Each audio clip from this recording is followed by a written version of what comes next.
So I just wanted to say, I bet I want to talk about something real quick. Talk about something I've been wanting to talk about for a little bit.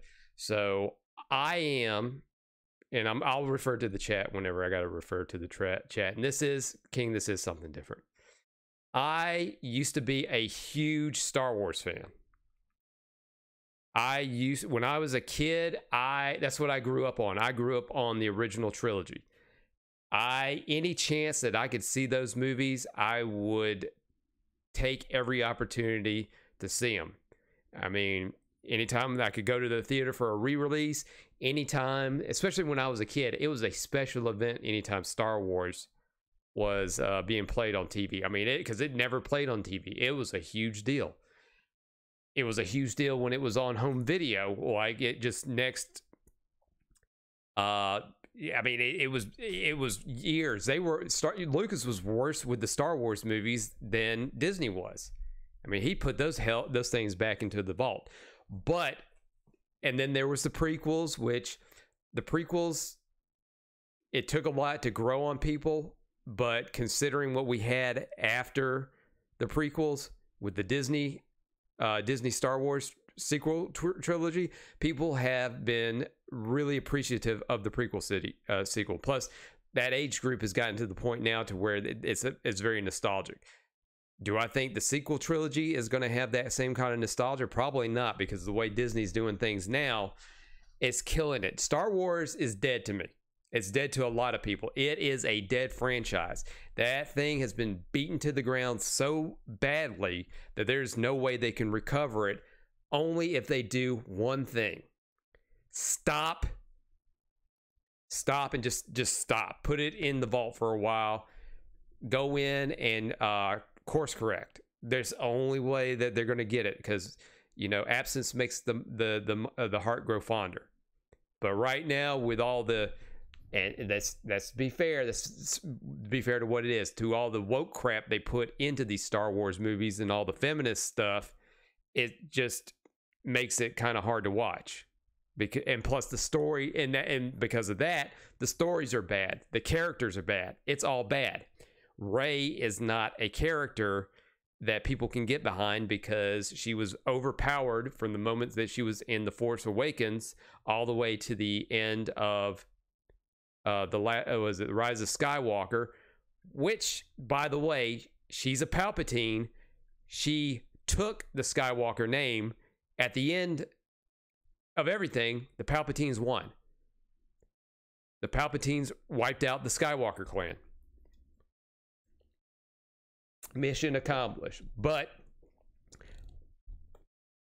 let's go into what I wanted to talk to you about now. And plus, they've turned it into a TV series. It is not a TV series. Star Wars is a theatrical movie series. But with what they put out in the last couple of years, it's just not great.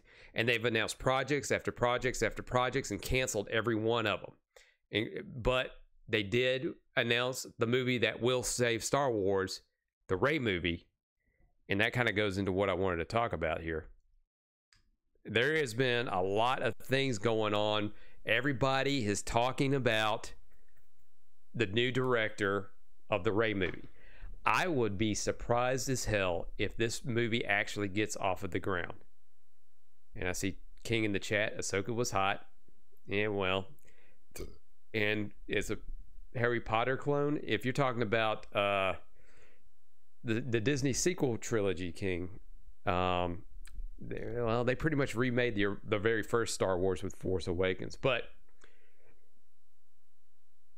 the director that they have selected for this movie, if they wanted to get Star Wars back on top again, one, don't put in a character that nobody liked except for the weirdos out there. Instead of the big mass of people, they're catering to the people in that small of a demographic. Get a really good story, go original, and get a writing team and a director that has passion for Star Wars. But we have this Sharmeen Obaid Chinoy. Now, who is that? Well, I'm on Screen Rant here. And, Screen Rant's not exactly the good place, but, we'll go ahead and read off a little bit of this. Daisy Ridley is returning as Rey in a Star Wars exploring New Jedi Order, directed by activist and documentarian Charmin Aboid Chinoy. There you go. That tells you right there. The precedence has been set. That's what we got to look forward to in this movie that's coming out. They didn't learn anything about already dividing the fan base and getting your hardcore fans not to see this stuff anymore. Just your normies, which your normies aren't going to make you money. But right there, activist and documentarian, who's going to be directing the movie. So the movie's going to be helmed by Charmin Aboid Chinoy. I don't know if I'm pronouncing that right. I couldn't tell you. But basically, she is a documentarian. And a lot of her stuff has been around documentaries about how badly women are being treated in the Middle East, which, hey, that's some great work. Absolutely great work. Does that translate to science fiction? Absolutely not. Two different directing styles on that. Because documentaries are pretty much real life stuff. Getting stuff at the right time, right moment, being in the right place at the right time, and forming a narrative from footage that you've collected. Science fiction and other narrative driven stories go by a script, and you have to hit beat by beat by beat. A beginning, a middle, an end. And especially in a story like this, you have to follow the hero's journey, which with the character as Rey did not follow the hero's journey. She didn't struggle. She had her powers thrusted upon her, and she was super badass from the beginning. She was the bestest ever. But the thing is, we could be, and this is one thing right here in the article, Aboid Chinoy's activism has been massively influential. Yes, in documentaries. Absolutely in documentaries. And she has won Oscars. That does not have any bearing.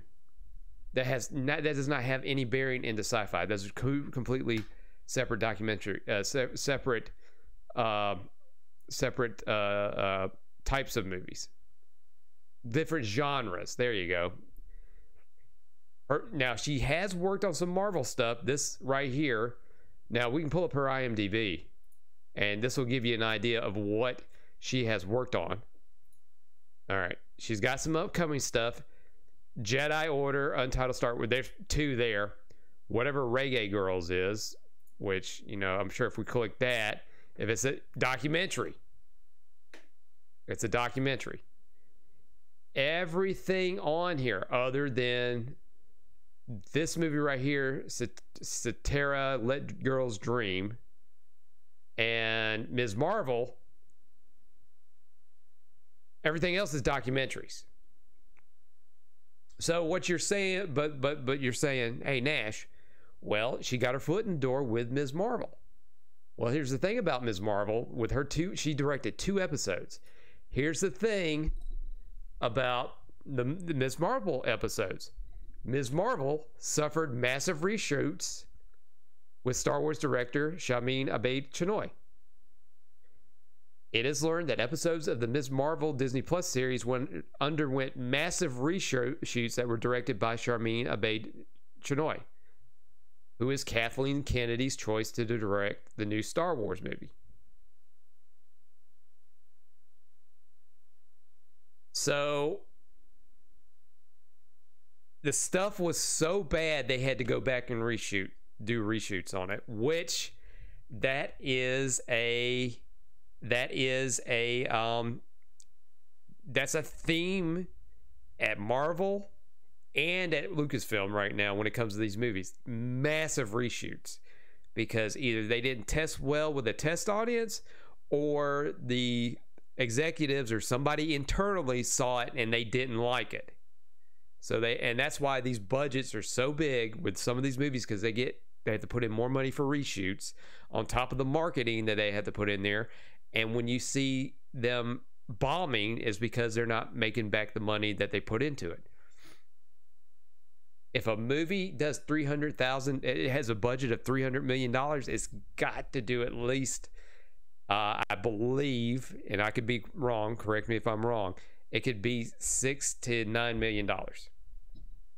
King says, I like Ms. Marvel's. If you like Ms. Marvel, great. But the general consensus was Ms. Marvel wasn't received very well. It was Disney Plus's lowest view show.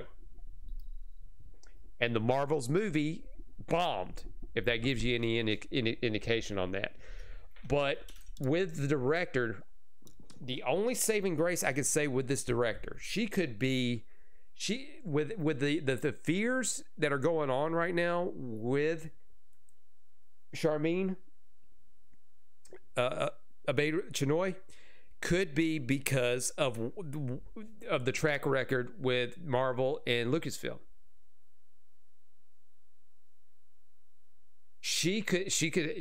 But she hasn't mentioned it yet. She could have a passion for Star Wars that we have no idea about. She may actually go in and say, you know what, I can fix this and I will do it with Rey. And she may end up making it good. We're just looking at the track. I'm just looking at the track record.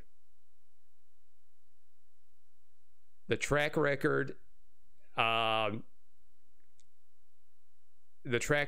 just speaks for itself. And King says, probably because everyone used websites. King, surprisingly enough, that stuff is such a small number. And they usually, when they get those numbers or something like that, it's versus the people that actually subscribe to the website. They don't look outside of that. And plus, those numbers can be fudged, but it takes a lot of independent places that know how to do streaming numbers. They know how to get those figures, because Disney, as well as every other streaming service, they like to fudge the numbers. They will take other things into consideration, like when they showed Ms. Marvel on ABC, they can pull those numbers up and say that was good, that it was a hit because they included those numbers with the Disney Plus numbers, or when they showed it on Hulu and stuff like that. That's one of the reasons why they're merging Disney Plus and Hulu together. They want to boost those numbers. But, you got to give her a benefit of a doubt. But what a lot of people are talking about on YouTube right now is comments she has made on the past. Like, to get this kind of thing, like from Benny Johnson on Twitter. The new Star Wars director, Charmin Abe-Chinoy, I like to make men feel uncomfortable. But there's some context to that. I'm going to play the clip for you. What is the balance of activating a force for change, but also trying to permeate that patriarchy, that power structure? And is that a part of the calculation of your art as well? And what's been the reaction to that? Oh, absolutely. I like to make men uncomfortable. I enjoy making men uncomfortable. See, and that part right there is what the internet is going crazy about right now, because of that line right there. But they're thinking that it has to do with Star Wars in her general opinion. But this was 8 years ago. And the thing about this from 8 years ago was Star Wars never entered into the equation 8 years ago. So what she was talking about was her documentary style. Not you, just not you. Not you. Point taken. Point taken. But it is important to be able to look into the eyes of a man and say, I am here, and recognize that I am working to bring something that makes you uncomfortable, and it should make you uncomfortable because you need to change your attitude. And it's only when you're uncomfortable, when you're shifty, when you have to have difficult conversations, that you will perhaps look at yourself in the mirror and not like the reflection. And the thing about that is, with the documentaries she was making about the Middle East, she's bringing forth to light what is going on there. And, you know, and that's some good work right there, because, you know, she's just bringing light the terrible atrocities that are going down there. And I think atrocities is a little bit too hard of a word, but it has nothing to do with Star Wars. That's the thing that they keep bringing up. And I've got another one right here, you know, and she just bringing up, and like I said, there's context to a lot of this stuff. At the heart of everything, I am a storyteller and an activist. And which, bringing it to Star Wars, now if you bring it to context to Star Wars, that's not going to be good, because that is already turning away the audience. It's, people go to movies for escapism. This is not your, but then when you throw everyday real life stuff in there, nobody wants to have anything to do with it. My body of work over the last 20 years has been guided by my activism, and every single, which for a documentary, that works for a documentary. It does not work for Star Wars piece of work or any other sci-fi or action that I've movie ever created has a piece of activism in it. It could be very overt or it could be covert, but it is there. And which the problem with Star Wars, if they take that philosophy to Star Wars, they won't make it covert. It'll be very blatant. And I think that as a storyteller, I'm not sure if all of you know this, but I'm not a trained filmmaker. And that's the problem right there in that statement. She is not a filmmaker. Anybody can make a documentary. Anybody can make a documentary. It just means taking a camera and going out. Practically, people now with their phones are documentarians. But with her body of work, and you're going to hand her a possibly $300 million budget movie and expect a hit out of it, it can't happen. No experience.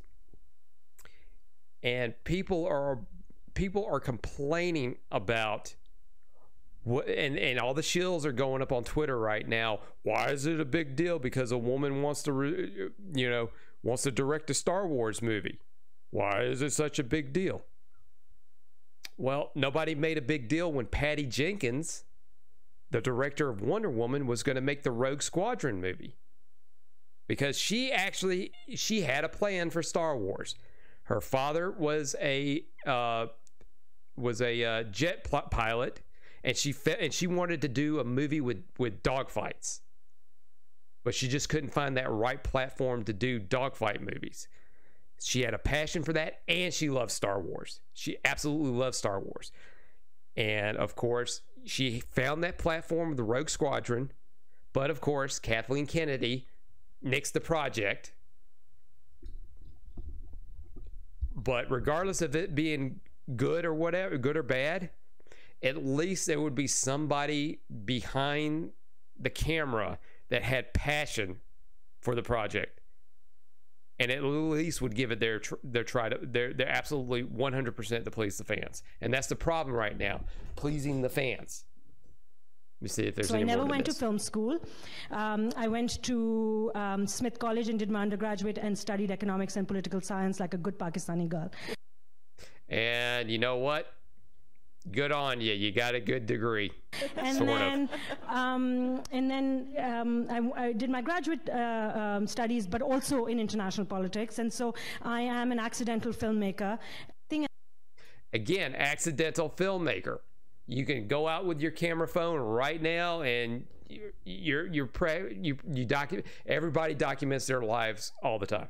Everybody's documenting their life.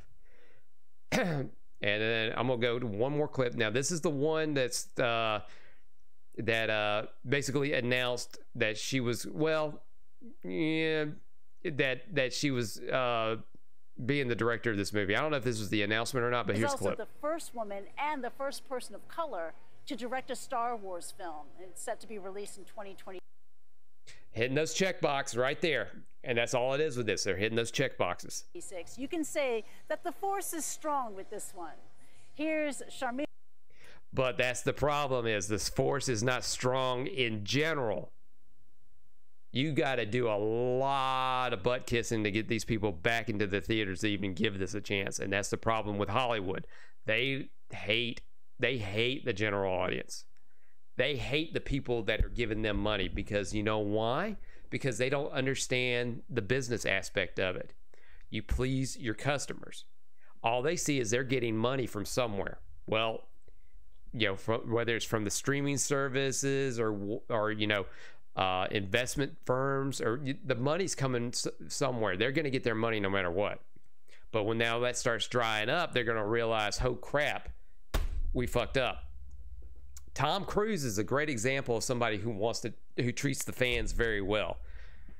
It really saddens me that the last Mission Impossible didn't do so well, but I think he got caught in the whole people getting tired of sequel, remake, IP,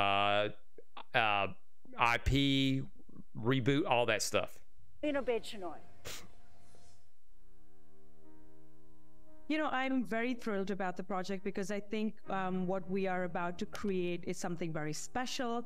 And we're in 2024 now. And I think it's about time that we had a woman come forward to shape the story in a galaxy far, far away.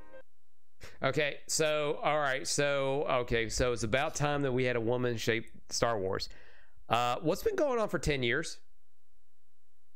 I mean, am I missing something? Am I missing something here?